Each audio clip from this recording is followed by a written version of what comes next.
Shalom, and welcome to another installment of Apostles of GMS, giving all praises to Yahweh Ba'Shem Yahushai. Today's topic is going to be entitled, "And of the End of the World." And I would like you to read that quote. This is book found in the book of Matthew, chapter 24, and verse 3. And it says, just bear with me 1 second. It says, And as he sat upon the Mount of Olives, the disciples came unto him privately, saying, Tell us, when shall these things be? And what shall be the sign of thy coming and of the end of the world? Because basically what it was, the disciples are showing them. Matter of fact, I'll read verse 1. It says, And Yahushua went out and departed from the temple, and the disciples came to him for to show him the buildings of the temple. And Yahushua said unto them, See ye not all these things? Verily I say unto you, there shall not be left here one stone upon another that shall not be thrown down. And they understood about the end of the world. But the problem was that their spiritual mind wasn't opened up to understand that what Yahushua was speaking of when he told them about the end of the world was talking about in these times right now. Because there was a falling away that had to take place first, which we can get that. Somebody can pull that up in 2 Thessalonians, the 2nd chapter. They didn't understand all of that stuff. They thought that once the Messiah came and he suffered the things that the scripture said he was to suffer, immediately after he was risen back again, they thought that the kingdom was going to appear. But the problem was that it wasn't meant for that time, because there still had to be a certain amount of prophecies that had to be fulfilled, to lead up into this time that we're at right now. We had to fall in, had to go back to sleep, had to be rewoken back up. The prophets had to come back in their lot, had to go out there and teach and break down, the scriptures, and enlighten the people, the elect. So there was a process of a lot of different things that had to happen. The nation had to fall, rise back up, So, there was a lot of things that were taking place, or that were supposed to take place, that weren't even didn't even exist back then. Like the mark of the beast or the microchip, and other technologies and things that are happening in this time that didn't exist back then, but it was written. If you can get that, brother. This is 2 Thessalonians 2 and 3. Let no man deceive you by any means, for that day shall not come except there come a falling away first. Right. So basically what the Lord was saying through the mouth of Paul was like, look, don't let any man deceive you for the day of the Lord. Read it again. Let no man deceive you by any means, for that day shall not come except there come a falling away first. And that's what they didn't understand. They didn't understand about the falling away first. Now that falling away, basically what that represented was during the time of the Flavian dynasty, which was Vespasian, Titus, and Domitian Caesars, the Caesars that came in, and through their power, they took down Jerusalem, beginning around between 64 to 74 AD, but the main date that it took place was in 70 AD. That's when the temple was spoiled.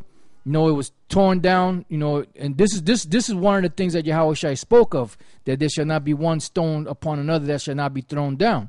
And that particular temple was rebuilt and made bigger by Herod. They call him Herod the Great, which was the Edomite, and he built that big temple all the way around, and there's still remnants of that so-called temple that he built, but not the actual temple where Israel worshipped. Built by Herod. Masada was built by Herod. Mountaintop retreat. Yep. And he built many different buildings, for those Roman Caesars. That's why it's called the Great. Right. That's why he was one of the reasons why he was called the Great. Matter of fact, where the temple was located around the outside of it, that the rest of it that was built was Fort Antonia, in reverence to Mark Antony. You know, so basically that whole thing was set up as it was a temple to the other thing that Herod built was a temple to a Roman goddess. Go ahead, brother. That man of sin be revealed. Right, and the man of sin being revealed was who? Esau. Back then they were known as what? The Romans.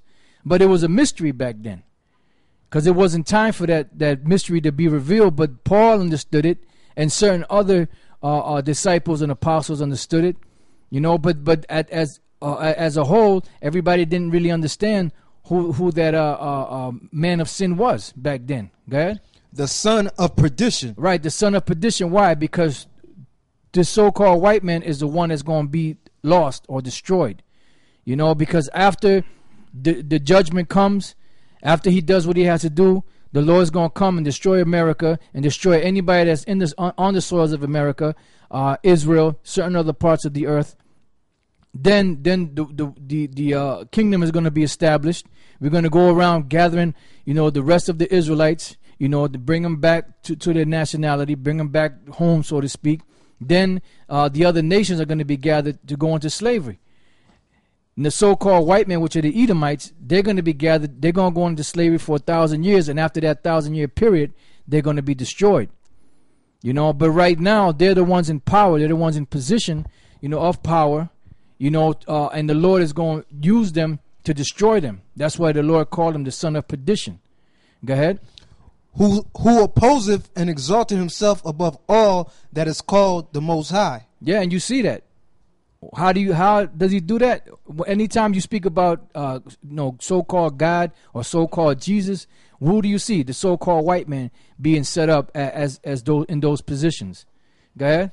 Or that is worshipped, so that he as the Most High sitteth in the temple of the Most High, showing himself that he is the Most High. Go ahead. Remember ye not that when I was yet with you, I told you these things. Go ahead.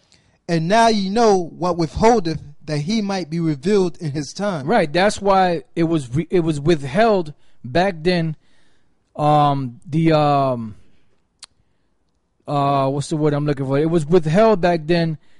The identity of who the wicked was, or who the devil was, what people on the planet Earth played the role of the devil or the son of perdition, which was the Romans at that time, which today are Americans and these other so-called European countries that are Edomites, the ones of them that are Edomites, you know. But that at that time it was a mystery, and the Lord withheld that.